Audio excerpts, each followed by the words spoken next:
And he was real upset with him, and he left after being with him for years. He was a librarian of theirs for, I don't know, 20, 25 years.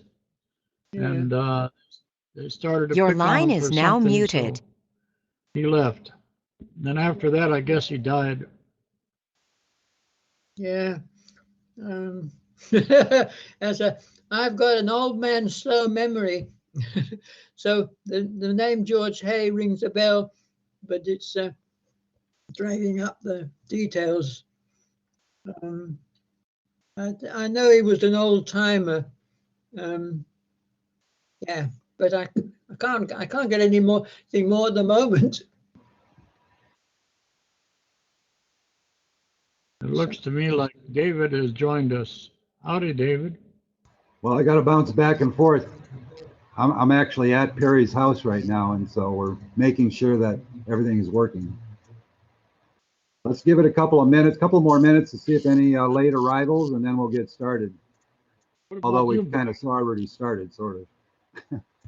Brian, how did you get involved in this stuff? Your line is now unmuted.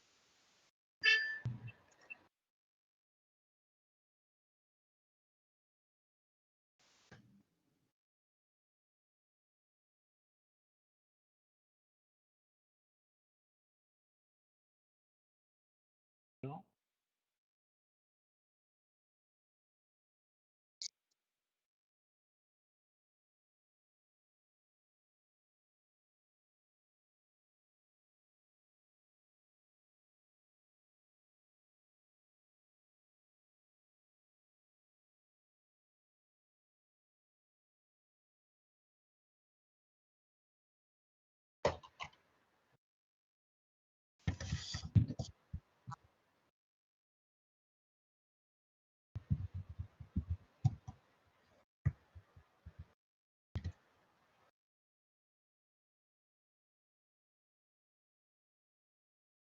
Over here, we got a fellow by the name of Blake McBride. Just popped in. He doesn't look the same, but I believe that's former. Blake, can you speak? You have to unmute your microphone up. Your on the line top, is just now above the muted. picture. Your line is now unmuted. Your line is Sometimes now it takes a little muted. bit for people to figure out how to navigate around this software. Blake, can you hear me? Yes or no? Nod your head. Okay, you've got to unmute your microphone. That doesn't look like Blake. That looks like somebody else. Same name. I think that's Steve. Can you hear me now? Yes. Okay, Yes. good. Yes, this is Blake. You're not. Oh, hey, Blake, this is Dave LaCroix. I've heard your name in the past, and so good to meet you. Likewise. Yeah, well, glad to have you, Blake. This is all new to me. Yeah, I've never used this particular meeting software, but I use other meeting software all the time. Yeah, Blake is quite a smart person in software.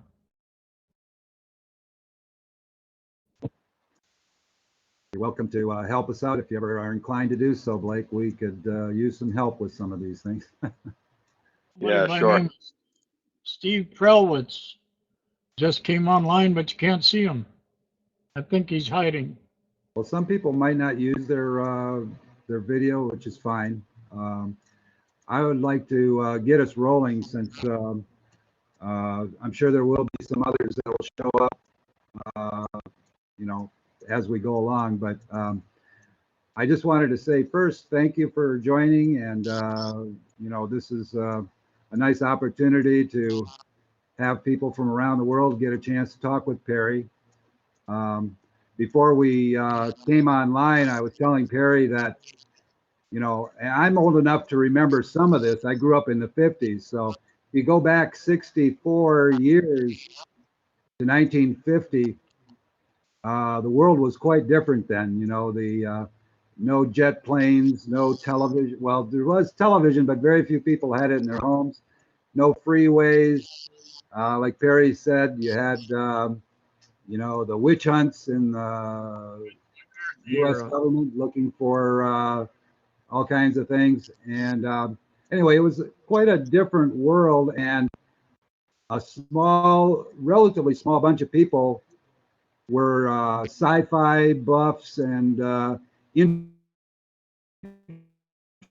for the world, and they read about Dianetics and they got excited and they grabbed onto it and they recognized that it was something unique in the world. And Perry is one of those, as we all are, but you know, he sort of got there first, and he has some very interesting stories to tell. Some of them we got on the other videos, but I'd like to open up with just a quick question to Perry to sort of kick it off, and then everybody else can follow up with your questions, and we'll just try to take turns as we go through it. So my question, Perry, is going back to those early days of when I know you were reading astounding science fiction and so forth.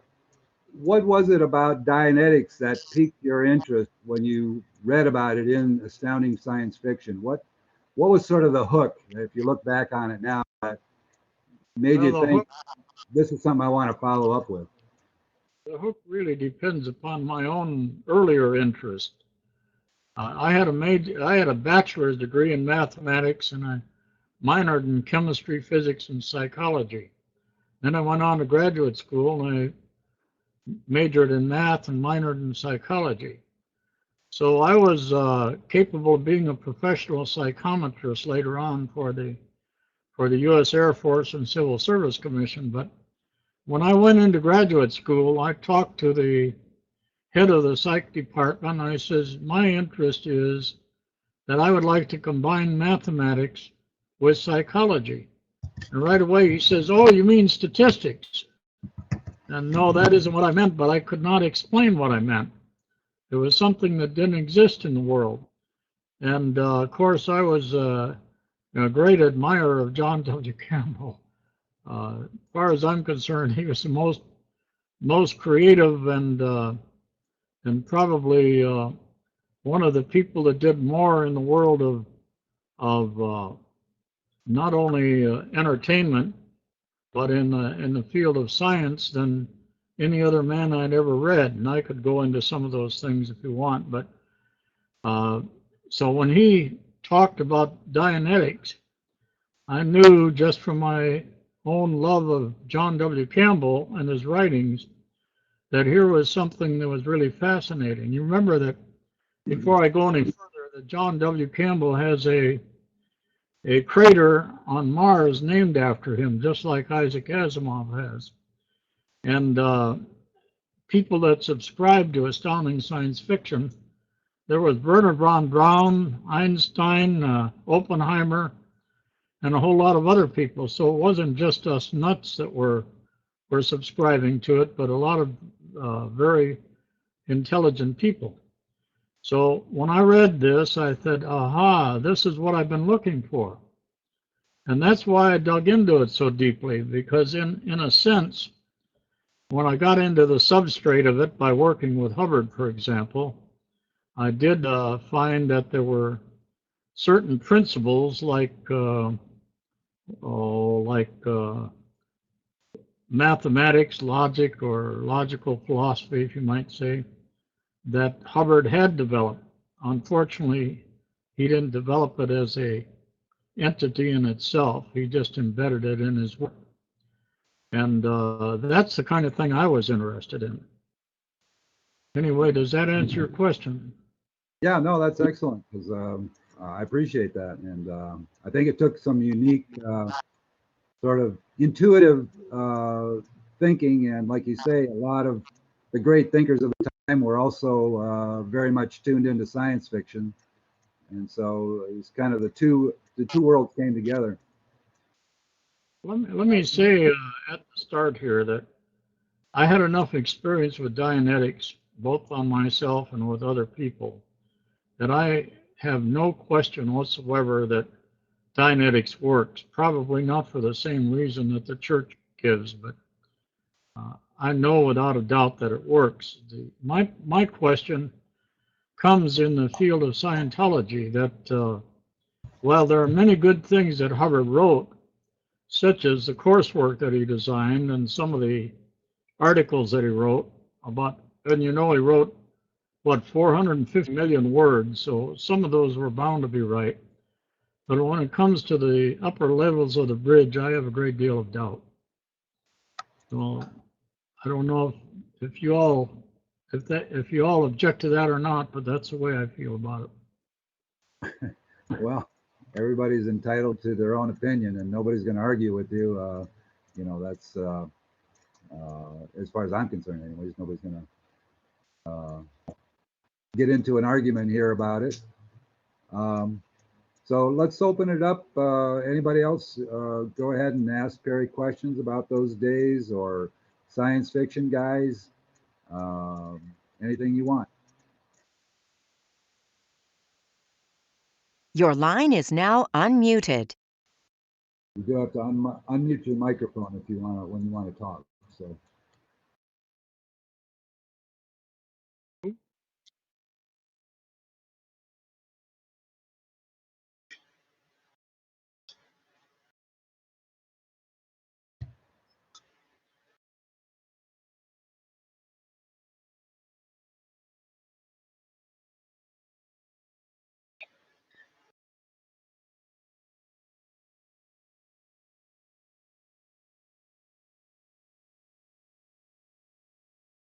Your line is now Well, of muted. course, during the early years, Hubbard did not sit in the position that he does today. Today, he's almost a god. He could do no wrong. In those days, we recognized him as a human being, and indeed, he did have many faults. But Hubbard, particularly, was a person at that time who would allow other people to present something and possibly use it. As you already know from the history of a number of articles, especially those that have been weaned out by McCavage in the last 10 or 12 years, that there were a number of people that did offer things. John W. Campbell offered some things. He would look at them. In fact, the little booklet that I put out at that time, after processing Ron Howe's, he actually read it, and he didn't put his approval to it, but he said some of these things derived from him, which they did. And as a consequence, we were able to get it published. I don't think that's true today. I think today, if it doesn't have L. Ron Hubbard's imprimatur on it, it's rejected right out of hand. And this is a very dangerous thing. Again, you remember in the early days, we also had the idea of the scientific method, at least Campbell did. And you always have to match in a philosophy or a theory, you have to match it back against reality. And to some extent, I think Hubbard did this with his own processing of people, but as you know, as time went on, he got almost totally isolated from any kind of criticism, any kind of correction, until he became, in his own mind, above all of that. In fact, when I write about him today, I say that, in my opinion, Hubbard was a genius's genius, but he's also a social person. I don't mean antisocial. I mean that he worked outside of society. And the end proof of this is what he did when he set up ships out in the Mediterranean and became not just the arbiter of what is correct processing devices, but also he became the commander, and as a commander, his word was like unto God. And I'm sure you can trace down many, many stories of people abysmally while they were on the shipboard. Some of them had a hard time even escaping, but they did so. There's apparently a tradition in the Marine Corps, not the Marine Corps, but in the Marines itself, that the captain of the ship is the last arbiter of everything. And in this case, as I see it, Hubbard grew from a person who during my day was interested in discussing alternatives to the point where that was no longer true. His word was command. And that showed up in his writings, it showed up in his processing, it showed up in almost everything. Until now, of course, as you watch any of the Church of Scientology videos, they flash up your Hubbard on the screen, everybody gets up and shouts and claps, and even carries on the Marine tradition of I don't know, throwing their hat in the air or doing something, hollering real loud. You know it as well as I do. I don't know if that answers your question, but I found that he grew into a different person. Yeah, thank you, Perry. That was good. Hey, I should mention, I don't know if you noticed, Perry, he's not turned on his video. Maybe he's not able to, and he may not have the capability of speaking, but I just wanted to acknowledge that Howard joined, and I'm sure you'd like to say something to him because he did a magnificent job of digging out all the details of your biography. And I know I thanked him already, but I'm sure you might want to. Is he the one that wrote up my biography? That's right. I feel sorry for him. He sure had to do work. Well, anyway, hi. We all say hi to Howard and thank you, Howard, for the work you did. I feel grateful to Howard. I don't know whether to thank him or not. He exposed my whole life. You know, Mr. Chapdelaine or Perry, one of the things that strikes me as interesting is a possible connection. Now, you saw L. Ron Hubbard go from a very bright man with some great ideas.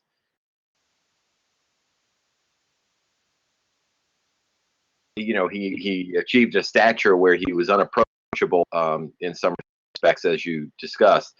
And I wonder if a similar thing has happened with the leader of Mormons and even the leader of Christianity. You know, if those same kind of things occurred, but we saw it live, you saw it actually happen. Well, that's an interesting speculation. Anybody else have anything to say on it? Well,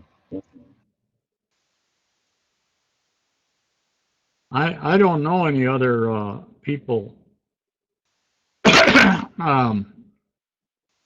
that, of course, I was only exposed to one. I can only guess at the others, but certainly in the Mormon Church, it went from one person who got killed to another who carried out the premises, and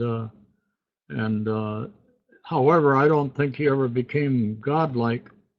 But there are people in the old Mormon tradition still living in Utah who have set up their own compounds and have set up their own following and have taught people to be treated almost like God. And I think there's one of them put in jail not too many years ago. So yes, I suspect you're right that this does happen. Interesting observation. Perry, there's a question from Steve Prowitz. It's in the chat, but he wanted to know about Campbell's and LRH's falling out or disagreement. That's an easy one to answer. John W. Campbell was strictly science-oriented.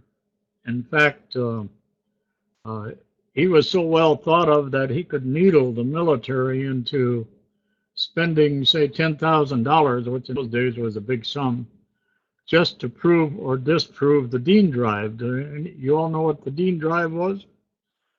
A fellow by the name of Dean showed that if you put a drill, you attach a drill to an ordinary bathroom scale in such a way and turn on the drill that the bathroom scale would show less weight.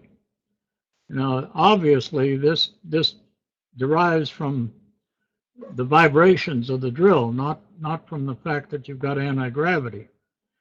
But Campbell needled the scientific community and the military about this so much that the military, especially the Air Force that I used to work for, spent $10,000 to hire somebody to do the mechanical mathematics to show exactly what's happening.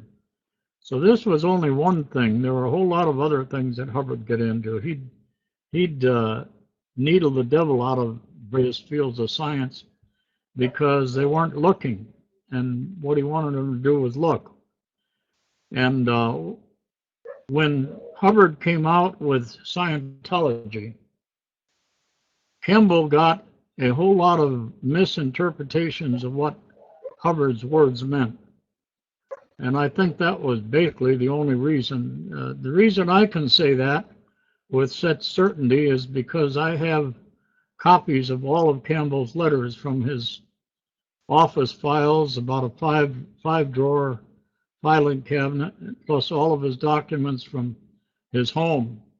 And I've read through all of them, and it's quite clear that he had a misunderstanding of what a number of the words meant. So when Hubbard said he was going into a religion and began using different words, I think Campbell just shut his mind off at that time. But he and his wife, Peg, practiced Dianetics to the day they died. Both of them did. They did not enter into any Scientology, as far as I know.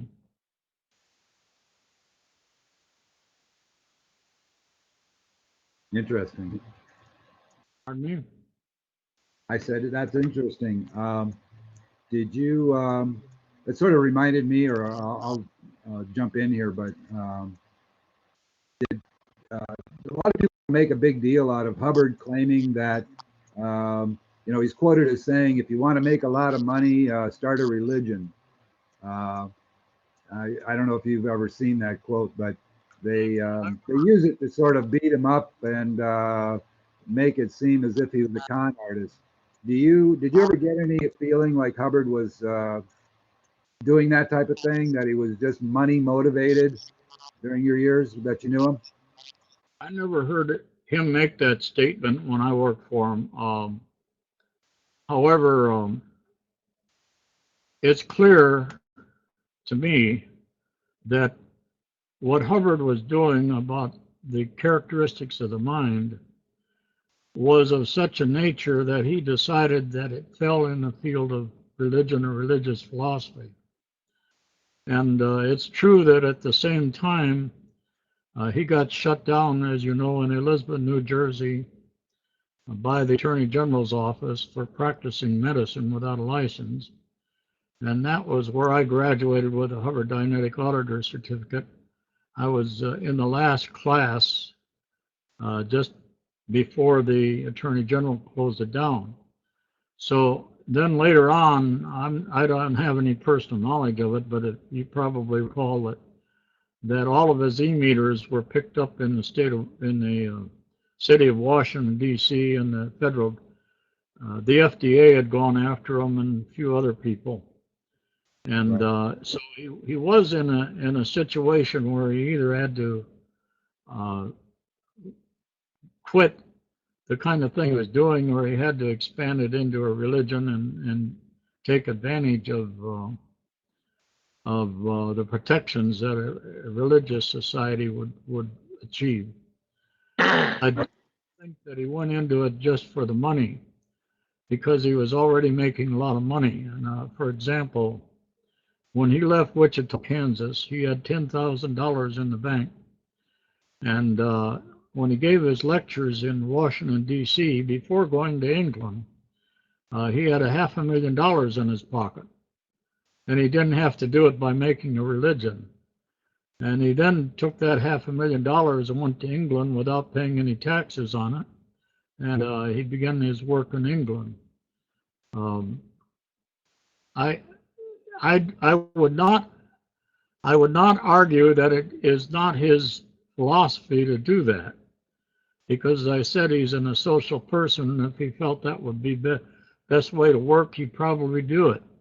But I've never heard this statement, and I don't think that he needed to make it.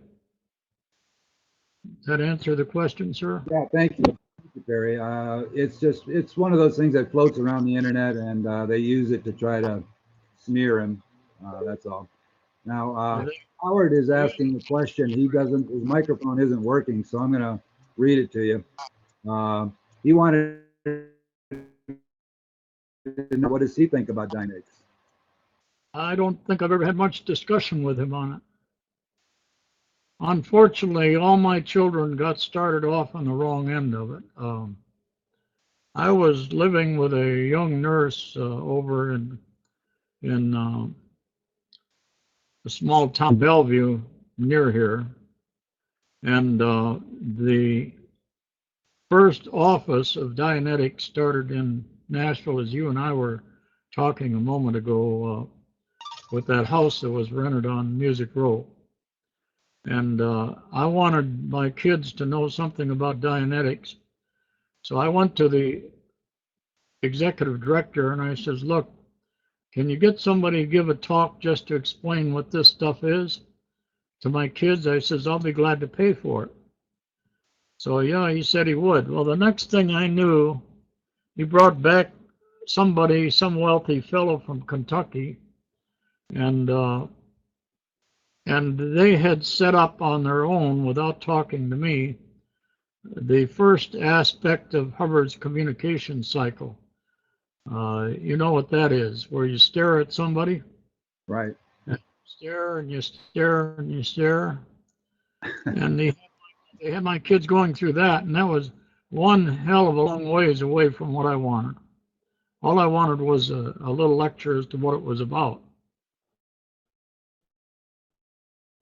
Communication exercise, which should not have been. And especially some of my girls immediately ran away from it. They didn't want anything to do with it. This was more than their confront level could handle. And so that's where it's been with my 10 children ever since. Okay. All right. Anthony, do you have any questions for Perry? I know you guys chatted a little bit in the beginning before we started, but did you want to talk to Perry a bit? I sort of have comments on his answers. This the question of science, the question of religion is a good way of making money. And I missed that. It's probably true, and he said lots of things in lectures with a wry grin, which people have taken. But you write the lectures down, and people read the writing, and they don't hear the intonation. And I don't know whether I said I think there's 3,000 lectures, and he said a lot there, which is good and bad. So you can, it's like the Bible. You can pick the bits that choose your angle. So you know, this question of it making religion being a way to make a money is you know, it just leaves me cold, sort of thing. But I don't have a question at the moment. Well, that reminds me. Yeah. Reminds me of a trip I made to Author Services. You all know what Author Services is. That's the organization that controls all of Hubbard's writings. I made a trip there for the purpose of trying to talk the church into funding my John W. Campbell letters. I'll say at the start, the three people that helped me get the letters was L. Ron Hubbard, Forrest Ackerman, and who was the third one? I can't recall the third one, but there are three people put up $500 a piece to help me get the letters from Condé Nast. And I wanted the Church of Scientology to publish all of these letters. So they invited me to author services. And first thing the people that represented Hubbard did was tell me that stories about how Hubbard did this or Hubbard did that. Well, as you know, all of these stories that have come out since under, quote, the name biography are primarily a bunch of BS. And I spoke up at that meeting. I said, you know, that's really, really strange, because all the time I was working for him and all the lectures I heard directly from him, we all knew that they were embellished stories, and now you're accepting them as real. And boy, I don't think I didn't get hollered down at that. Hubbard was a great tale teller, and a lot of his stuff was absolutely bullshit if you took it for gospel. And the people nowadays, they all take it for gospel. It's like this is probably a poor analogy, but supposing Jesus Christ in the old days, in his day, said something that interested people, just as an analogy, for example, to tell a story. And today, now we look back on and say that really happened. That really happened. And that's what they've done with Hubbard. He'd tell these great stories while he's giving a lecture, which he gave endless number of lectures. He'd always tell a story to make it interesting. And nowadays, they all look on those tapes and they say, oh, golly, look, Hubbard really did that.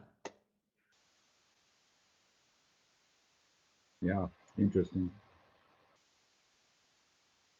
So on that Your line subject is of now all these unmuted. lectures, in the videos you talked about the when Don Purcell wanted to control all of basically owned all of Dianetics, and Hubbard hired a guy or had a guy go in and get rid of all of his basically demagnetize all of the lectures that were in the foundation. Somebody's got their microphone. Yes. Your line is now muted. Anyway, is there any other aspects? Did you know that guy that Hubbard used to go in and? I met him, but I didn't know him. His name was James Elliott, and I had heard. I also worked for Ross Lamoureux. He was a PhD in psychology. He was in charge of their processing center in Wichita, and I worked under Ross. Ross was extremely close to Hubbard, and Ross and I were extremely close. So I got a lot of the scuttlebutt all the time, one way or another. And when Don Purcell bought out the bankruptcy of Dianetics, he essentially did own Dianetics. He owned everything. He not only owned the assets, but he owned a lot of the liabilities, of which there were undoubtedly more liabilities than there were assets at that time. And he offered Hubbard $100 per lecture. So that's what Hubbard got his money for. Nowadays you say, well, $200 or $300 a week is not a hell of a lot of money, but in those days it was a lot of money. And he could give as many lectures as he pleased. Well, one set of tapes was made for the purposes of Purcell's foundation, and the other set was given to Hubbard. So there was always two sets of tapes made. And when Hubbard and Purcell had the falling out, Hubbard, and this I got through Ross Lamoureux, Hubbard called in James Elliott from out of town. My understanding was at that time that whenever Hubbard had something nasty to do, he would call in James Elliott. Jim Elliott was a tall person, well-built, very handsome man, and he dressed just like an IBM representative of the time. I mean, that was it. I don't know what he did for a living, but he may have been a salesperson. But Jim was let into the foundation at that time, And all of the Hubbard's tapes were kept in a very small metal cabinet. And Jim Elliott pried the lock doors open, and he ran a magnet up and down all of the tapes. And then he left town. And next morning when Purcell came to work, why, there were no tapes. He had nothing. He actually had nothing to offer because Hubbard had left him. And he did publish one book. It's by a fellow that became a friend of mine by the name of Lynn Sterling. Lynn Sterling was in Los Angeles, and he was a homosexual. Now, if you recall, in those days, a homosexual caught in the bathroom could pretty well have the crap beat out of him. And I became friends of Lynn, and Lynn was real upset with Science of Survival. You remember Science of Survival had the tone scale that went from apathy up through grief and fear and covert anger up to into boring, and then happiness. And it went in, the Science of Survival went in to describe the various activities that would fit into that situation. And Lynn was very upset with that. He didn't think that applied to homosexuals, so he wrote a book almost exactly like Science of Survival, but oriented towards homosexuals also have all of these different tones. And I've never seen a copy, but I know it was published. And that's the last thing Purcell ever did publish, to my knowledge. Gotcha. Blake, did you have another question or anything else you thought of? I've got a question. I suddenly thought of one. Go ahead, Andy. In 1958, I was working in London in the shipping department, and I was offered and bought a book which they weren't going to sell anymore, and it was in a green hardcover, and it dealt. Excuse me a minute. I'm hard of hearing, and I have to have some of your words translated. Oh, I'll try and speak more clearly. I was sold a book in 1958, a Dianetic book, and it was written by staff, and it concerned results of auditing homosexuals. And unfortunately, I've lost the book. I just wonder if you've come across it. Oh, I've never seen that book. Was that were the results from Hubbard's processing, or No, were they from? It was, but the book said that they were by staff. What is it? HDIF, Hubbard Dianetic Research Association. That sounds like something Hubbard would write. I'll tell you, there are two reasons why it sounds like. Because first of all, the title sounds like Hubbard, and secondly, the Hubbard had a penchant for taking somebody else's work and rewriting it, and then he'd put on something like staff, something of that sort. Now, you don't know the history of the Allied scientists of the world, but that was going to be its main feature with Hubbard. Do you want me to describe Allied scientists of the world? Oh, yeah. Well, when I worked for Hubbard, he had me feed 3 typists these little silk screen address things. Yeah. And I had to go to the library, and I picked out like the civil engineering book of members and bring that back to them, and they typed every single name and address in that book on a silk screen. And then he wrote some material for advertising and sent it out to all of these civil engineers, asking them to join the Allied Scientists of the World. And the Allied Scientists of the World was going to have a number of objectives. Among other things, it was going to publish articles, not articles, but books or manuscripts, what have you, but they were not going to put anybody's name on it. It was going to be something Hubbard wrote and then put down there Allied Scientists of the World. So people would think that he was backed by a whole lot of scientists. And one day after getting all those out, asking them to join members, as members, I was woken about 3 o'clock in the morning and given an airplane ticket to go to Denver, Colorado, to the office of the Allied Scientists of the World.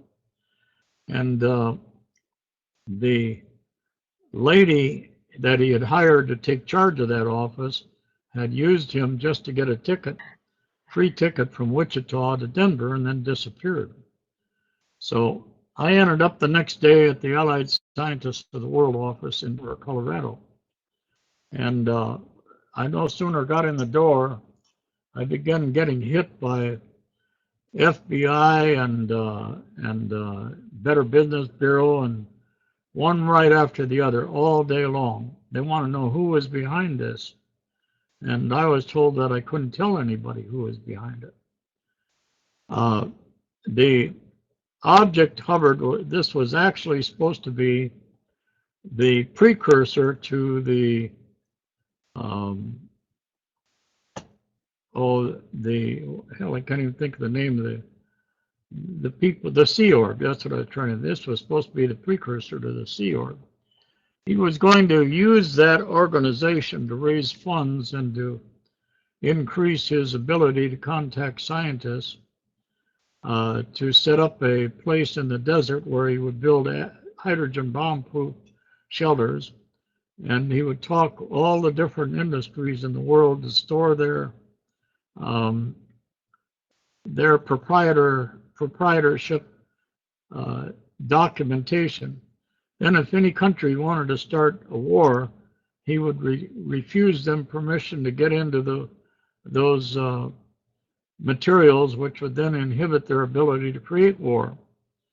But he would also set up a Dianetic community, as yet in the Sea Org. Well, to get back to my troubles in Denver, you got to keep in mind this was a time when McCarthyism was running rampant, and of course most of the industry in the United States was tied in with federal contracts, and there wasn't anybody that would be allowed to join an organization unless the companies knew who it was, because they could pretty well easily be declared a communist, or they could have their contracts cut out. So when I got to the office, there was maybe 3 or 4 people had written in with their fee for memberships, but not anymore. And of course, Hubbard still didn't want me to tell who it was, but I talked to him on the phone, and at that time, Ross Lamoureux told me that Purcell had bugged Hubbard's phone. So I told Hubbard what I had heard from Ross. This was, of course, during their big break. And I left after that. I had my wife drive up from Wichita, Kansas to Denver and pick me up. We only had one child then. That was my eldest child, Tony. And that was the first time she had ever driven on a highway, but she drove from Wichita to Denver to pick me up, and I left. And that the experience was really something, because I knew from then on, not knew, but I guessed from then on that the Sea Org was his next development after that. Interesting. You're Hey, Perry, I have a quick question I wanted to shoot at you. You told the story when I interviewed you about meeting Volney Matheson, who showed you his meter. I was just curious, what kind of a guy, did you get to know Volney Matheson very well, or what kind of a guy was he? What was your impression of him? What did he look like? That type of thing. I didn't get to know Volney Matheson very well. What he's talking about is after I processed this fellow Ronald Howes in Minneapolis, Minnesota. This, to my knowledge, was the very first clear that had ever been produced by somebody other than Hubbard. And I knew that at that time the field of Dianetics was dying, and I knew I had to get the word out. So I called up a number of organizations, Phoenix, Arizona, Los Angeles, and told them what I'd found, and they all invited me out to speak. When I got to Los Angeles, the one that invited me there was the well-known E. Van Vogt, who you may remember was at that time a very world-famous science fiction writer. He owned the only Dianetic center in the world that was not owned by Purcell or Hubbard. The reason for that is when they filed bankruptcy, Van Vogt didn't want his name associated with the bankruptcy, so he used his own savings to buy out the debts in California. That allowed him to use the name of the Hubbard Dianetic Center, the only one in the world that could. So he invited me out, and I stayed there at his house for 3 weeks. I was at the address 7175 and a half Sunset Boulevard, which was only a few blocks away from the Grauman restaurant, or is it a Grauman Theater? I'm not sure which it is. What? Anyway, while I was there giving a lecture, at the end of one of the lectures, this fellow, Volney Matheson, came up to me with this big blocky device about like that, about so high. He said this could find engrams, and if I would sell it on my lecture tour, he would give me half of the proceeds. And I turned it down because Hubbard had warned us not to get into things like that. And later on, when I was at Phoenix, Arizona, I actually moved there for a while. I got to know pretty well a lawyer by the name of Jim Struckmeyer and his brother Fred Struckmeyer.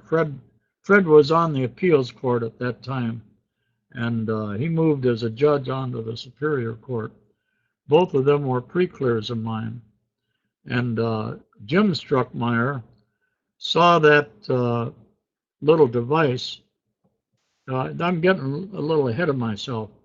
When I got back to Wichita, Volney Matheson had already been to visit Hubbard, and Hubbard invited all of us auditors to a school auditorium. He couldn't use the Purcell place anymore, so he invited us there, and he got on the stage and he demonstrated what he had learned by using this Volney Matheson e-meter.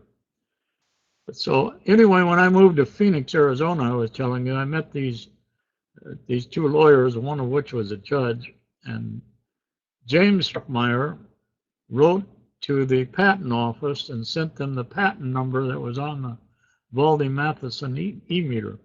And what he got back was not an e-meter, he got back an old-fashioned threshing machine.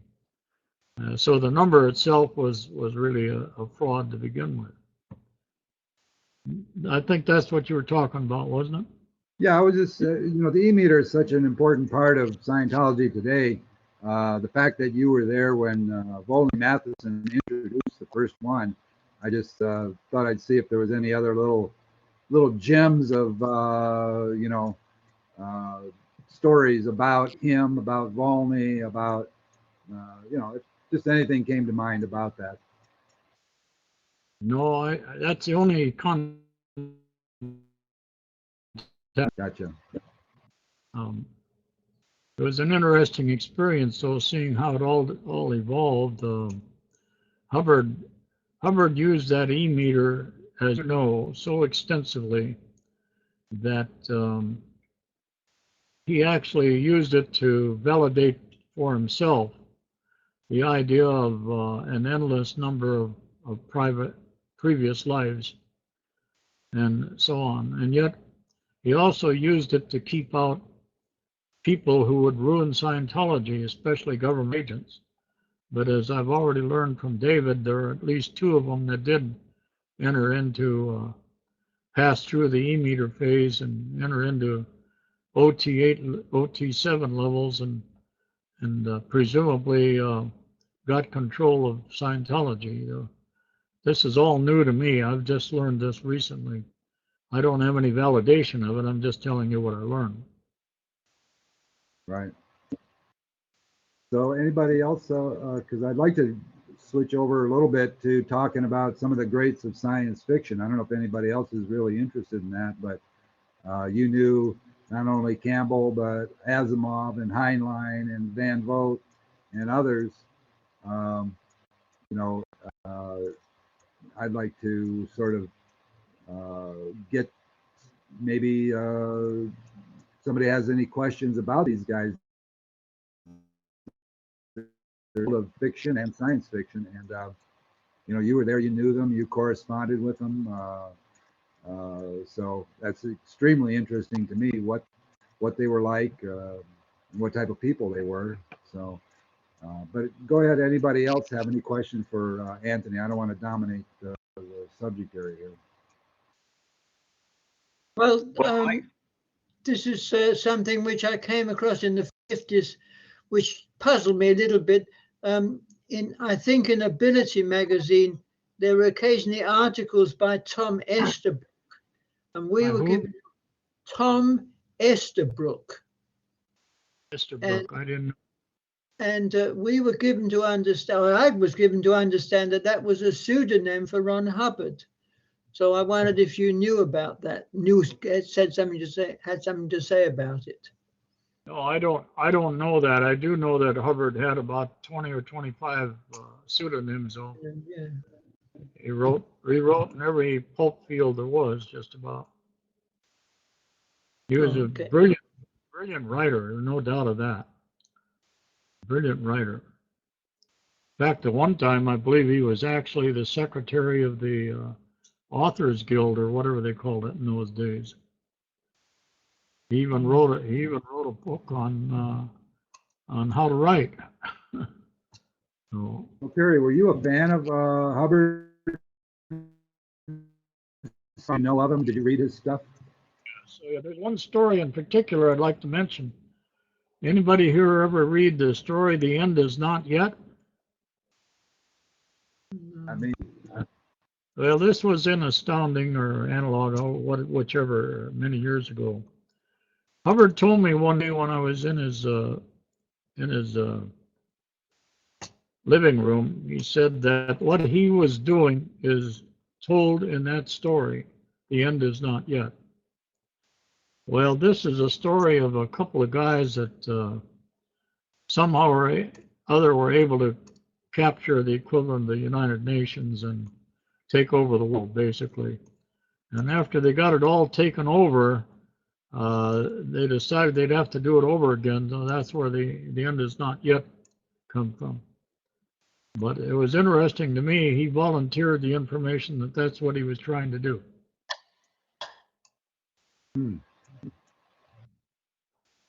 You mean with Dianetics and Scientology? That's what he was trying to do? Yes. The end is not yet. He undoubtedly became one of the biggest con artists that the world has ever seen. You'd have to be a con artist to sell what he did. He was selling stuff that he hadn't developed yet. And it wasn't so many years of work. Basically, I've said it before, basically what he was doing, he was trying to codify the interaction between himself and other people that he was processing. And that became a very long chore until finally, I've forgotten the Congress where we finally said anybody that signed up for it, he would guarantee the cure. You probably know when that was, but it was after my time. not guarantee a cure, he'd guarantee to bring to a clear state. But before that, he really did not have it. He did not have it. Hey, Brian Cox has a couple of questions. His microphone isn't working. And first one, are you familiar with the mock-up processing techniques that Hubbard developed? And Brian wants to know, if so, did you see any, were any of these salvageable, or were they valid in your opinion? I don't even understand what you're talking about. They're called creative processing or mock-up processing. Did you have any experience with those techniques? Are you talking about things like duplicating that object? Is that the kind of thing you're talking about? Similar, but it's a little bit different technique. So if you're not familiar with it, that's fine. The other thing Brian asked is he said he's heard that Hubbard had a big button on the idea of being remembered after his death. Do you have any insight on that? I've got a lot to say about his death, but I don't know that he's ever going to be remembered other than an image that people have created. As you know, I guess, how many here know Von Young, Robert Von Young? I was away from Dianetics, Scientology for many years. I left in the middle of 1954, and I came back to it in the 80s, I believe it was, in order to solve my own personal problems at the time. And without going into detail on that, I did not go into it. I was not able to get any help from the church because there wasn't any church here at that time, and I couldn't go anywhere. So I had to use the knowledge on myself, which is verboten. And I was able to do it successfully. And the person who,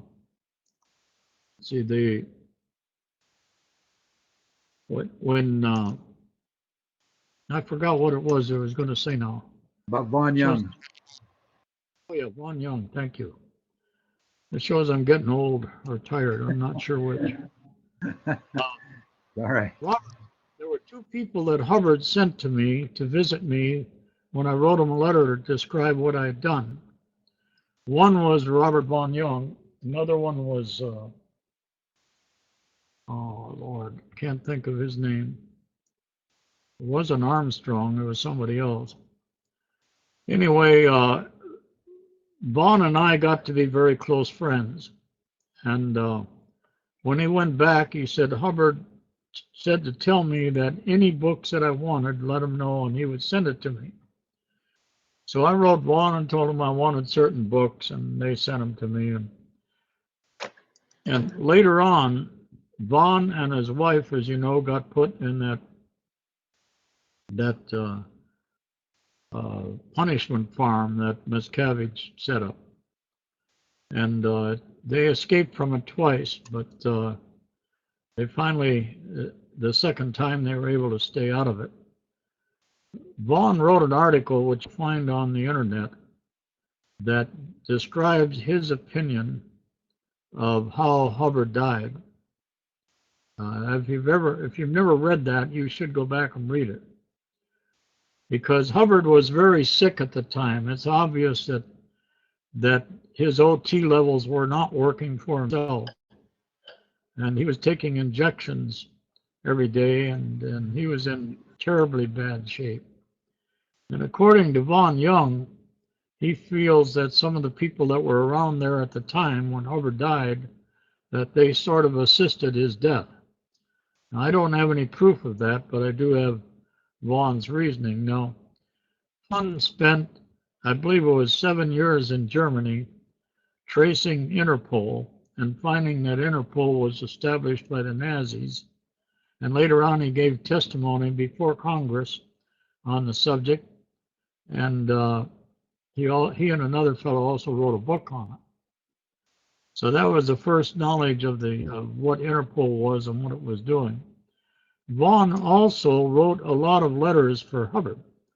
He could write in Hubbard style, so nobody could tell the difference. And if you recall that 10-volume book, what was a Mission Earth, wasn't it? 10 volumes? Yeah. If you recall in reading that, there was a robot that began in each one of the volumes, a literary robot. And Vaughn, that was Vaughn's ideas. He's the one that wrote that into those books. Vaughn had worked with Hubbard from young childhood on forward. And if he came to the conclusion that Hubbard's death was assisted, I would absolutely believe it. Vaughn was a remarkably intelligent and astute individual. And he was honest, very honest. I don't know if I varied from your question or not. I'm not even sure what the question was anymore. No, that's very interesting. And it got into a couple of stories. You told me personally the story of going out to dinner. The people at Author Services wanted to take you out to dinner, and you insisted that Vaughn Young join you. Yes. Yes, and even when I went to the bathroom, why they had to follow us along. It wasn't until later on I realized that they had allowed Vaughn to come out of the work farm just because I wanted to see him again. But they didn't dare let him talk to me by himself, because I would then learn what they'd done to him. Yeah, for the others that don't know Vaughn Young, he's all over the internet, but his famous quote is that the internet will be the demise of the Church of Scientology. And so that's one of the things he's famous for. He's a very nice guy. I got to meet him on a couple of occasions, and tragically, he died, but interesting guy. Yeah, it's too bad he did, because his mind was really full of information. Great. Other questions? Anybody? Perhaps you can share some information on Heinlein, because he's one of my favorite authors, and I just appreciate any comments you have to make. Well, he was one of my favorite authors too, until he wrote Stranger in a Strange Land. I was in Colorado Springs at the time. I had a friend by the name of Robert Moore Williams. Robert Moore Williams was a very, very prolific writer, but he never appeared in the first class books. He appeared primarily in second class. He was the kind of guy that an editor would get a piece of artwork, and he'd send a copy of the artwork to Bob, and he'd say, I want a story around this. And as I mentioned in some of my own writings, that Bob was the only person I've ever met in my life who wrote and had published a biography which came out as a science fiction book. And the name of it is We Are, Love is Forever, We Are For Tonight. You can find that on the internet if you want to look at it, but Love is Forever, We Are For Tonight. And became very good friends, not only when we were in Colorado Springs, but he came to visit me in Phoenix when I lived there, and I visited him out in San Diego. I really liked Bob a lot. But at the time we were in Colorado Springs, he says, Perry, I want to go visit Robert Heinlein, and I'd like you to go with me, but I got to know, are you a science fiction fan? And I didn't really know what a science fiction fan was at that time. I said, no, I'm not. He says, well, then in that case, Bob will let you in. Bob despised science fiction fandom. And that's a horrible thing to say, but he did. And I went over to his house. We spent all that day talking among ourselves, just Heinlein, Robert Moore Williams, and myself. And I felt quite honored there on it, and Bob asked one question. He says, have you ever read a story that is based on the Tarzan theme in science fiction? And Bob and I both said, no, we hadn't. Remember, this was a day when one who was interested in science fiction could read absolutely everything published. You can't do that anymore. But in those days, you could. You could read everything published. And so Bob said, well, he was writing one. And year after year, I waited for that book to come out. I really wanted to read that book of Heinlein's. And what came out was Stranger in a Strange Land. And I read halfway through and threw it in the garbage. And then I got to thinking, well, it shouldn't be that way. And I went out and bought another one, finished it. But you recall that was the hippie era. And Bob had enough sense to change from his stars and stripe and gung-ho style to that of the hippie orientation. And that book went over like the Dickens. He really sold on it. So he changed his whole style at that point. I don't know, what did you think of it, Blake? I liked it quite a bit, but I like all of his other books as well. I'm just a big fan of his. Well, I really and truly enjoyed the whole afternoon with him. That's all I know about him. Okay.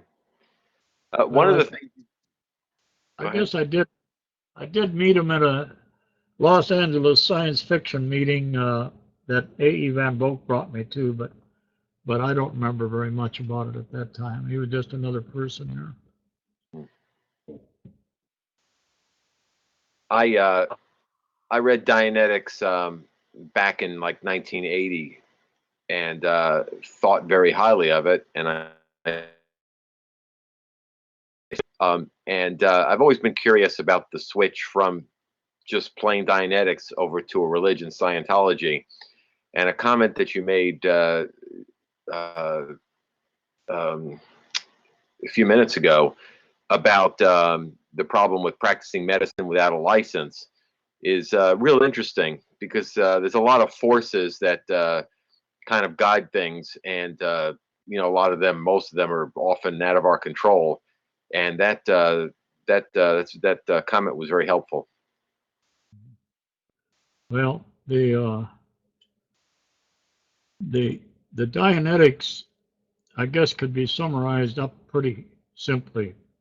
It's learning how to confront yourself, basically.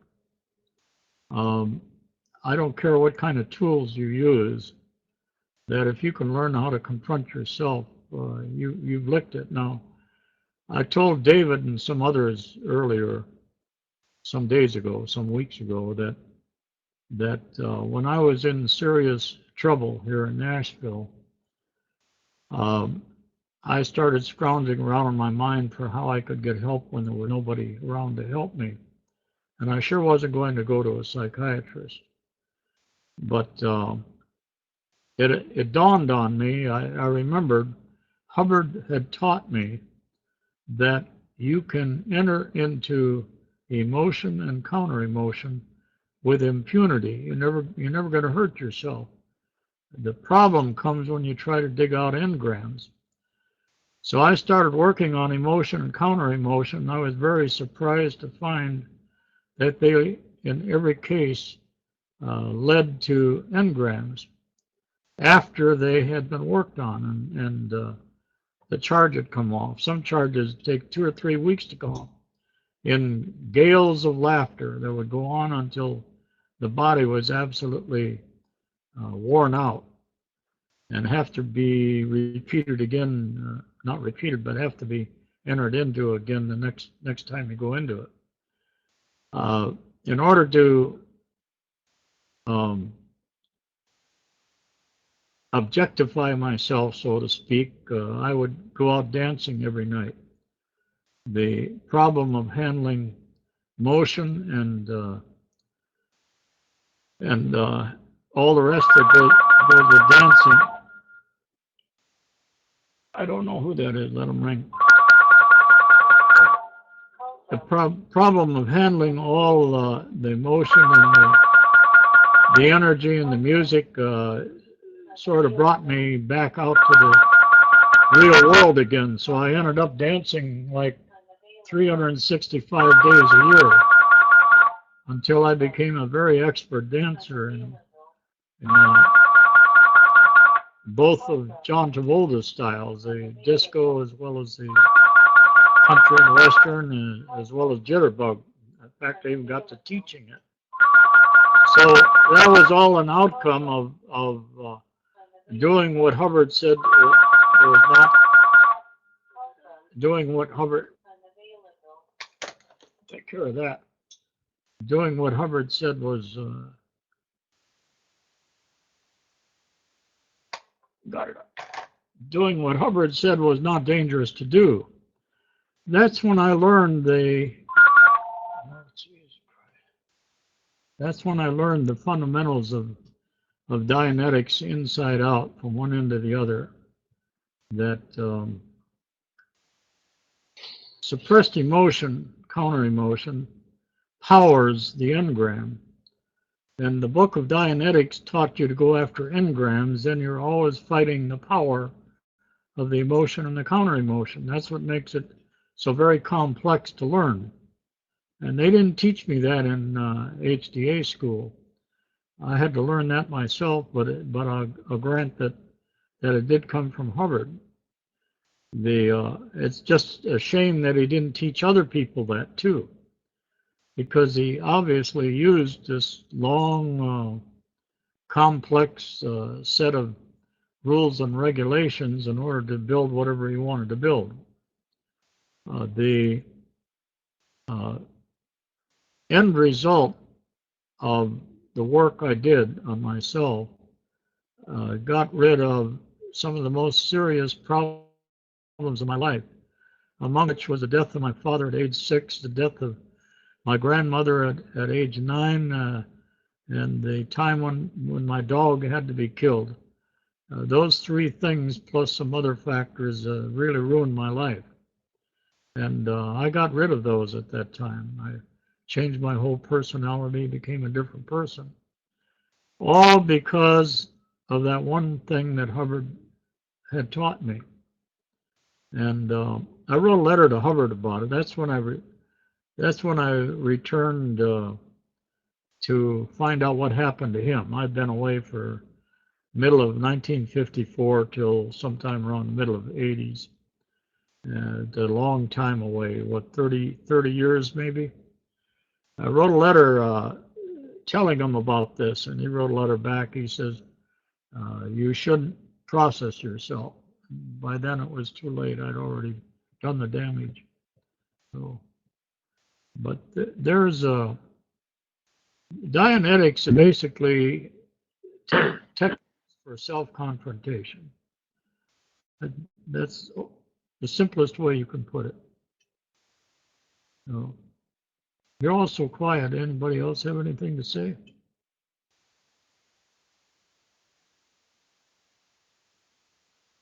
Oh, that's great stories, Perry. I don't know if anybody else has any other questions or wants to cover any other topics. We're,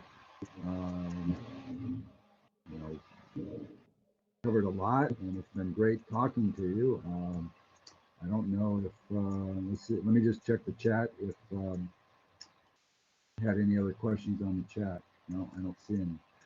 So I guess that's a good place to wrap it up. And unless anybody else has anything else, we can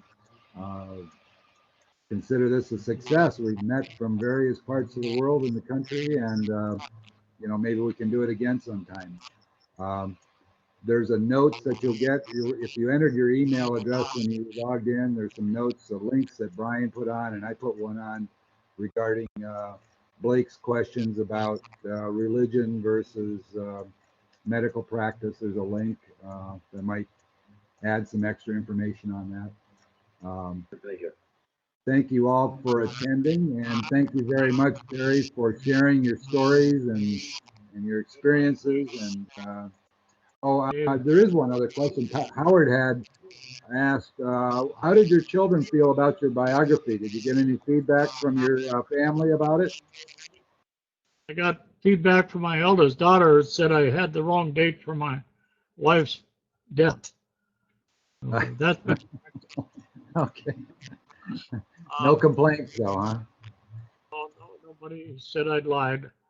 I wanted to mention I've got a beautiful house in Puerto Princesa, Palawan. I want to sell. Anybody here want to move to the Philippines?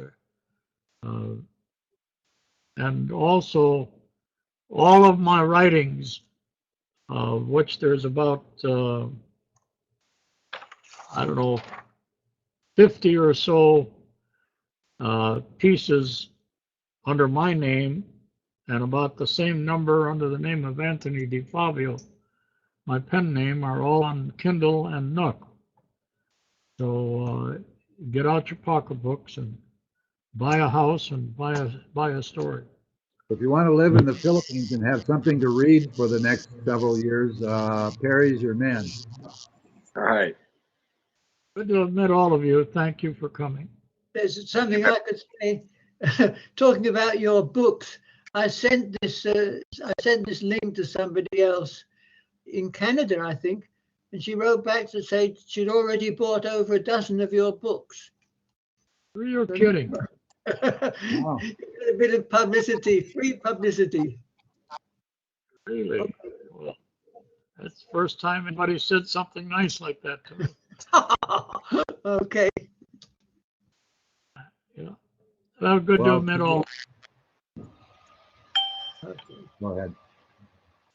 Shall we now Thank hang you up? very much. All right, so we'll wrap it up. Thank you very much, everybody, and thank you, Perry, for spending this time with us.